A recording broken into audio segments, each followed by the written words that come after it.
Yeah, two quick questions. First of all, I apologise. You've probably been asked this before, but you are top of the league. Can you win the league?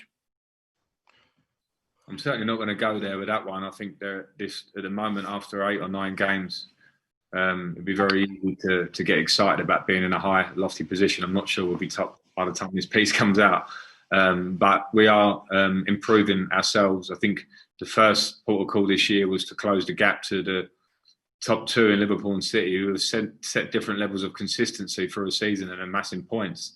So we cannot get carried away with ourselves at this early stage. We have to try and reach those levels of consistency, and I'm just happy where we're at now. So we'll see.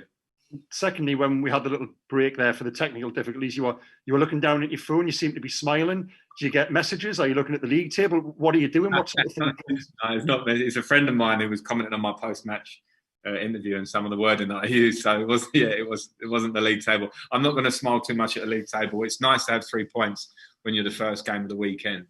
But I know the league table will change by the end of it. We can only worry about ourselves, and our recent form has meant that we're in a decent position. But again, we'll go back to it. Consistency and doing that over the big period is the next test for us. James Robson.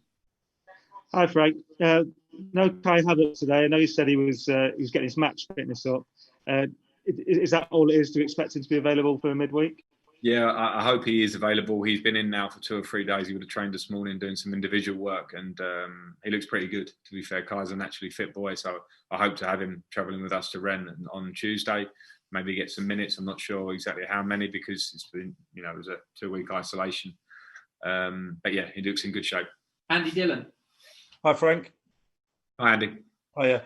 Just a quick one from me. Firstly, will you have to make several changes for Tuesday, given you were saying yesterday about the schedule and everything and the physical toll on your players? Do you anticipate making a lot of changes for Tuesday? And in a way, this is the hardest bump in the road, isn't it now? Because you've done this game, then you've got to get back to London, then you've got to get out to France, and then get that game over and done with. So is this almost like the bigger test is coming Tuesday? Well, it'll be a big test, and I'll make the decision on making changes or not, depending on how the recovery looks. People like Ben Chilwell, who's had a back problem. Let's see how he wakes up tomorrow. People that played international minutes, Mason played a lot. Let's see how they are tomorrow over the next 48 hours. But we can't. I certainly don't underestimate Rennes, and I understand that the group is still in a position where we need to try and get the results that are in front of us. So I have faith in the squad. Don't get me wrong, but when I pick the team, I'll try and pick the strongest team possible with a view of where the freshness and legs are in the team. We have 5 subs in the Champions League, which is obviously a big plus for us, that we can maybe make decisions, or I can make decisions in game as well. So I'll see, but it's going to be a really tough game out there. Last question, Martin Hardy. Hi, Frank. Congratulations on your win today.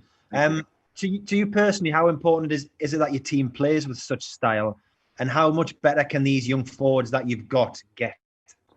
Yeah, I mean, it is important for me. Winning is obviously of always the utmost importance, because it's what will keep you in a job or not, and that can never be short on you. But with the players that we have, and I believed this at the start of the season, and I kept saying we need some time, because in the short term, even I knew that we had to work on the relationships within the team. And when you talk about forward areas of the players, of course, we've got some talent there, and we recruited some talent, but the way we're involving our fullbacks in their attacking play now is something that I always really wanted to progress with. So that's great to see. The way we're moving the ball through our midfield and making different angles in midfield with our 2 number 8s, who are sometimes dropping deep and sometimes in high areas, are really important things for me in the way we play. So it's good to see some of the fruits of the work that we're doing, the video work and the analysis work, and the players are doing it. But we still need to improve that. Even today, I thought we were good for big parts of the game, but little parts of the game we slightly came off it. And I think when you look at the best, they stay consistent for longer periods. That's part of the process for us. Great.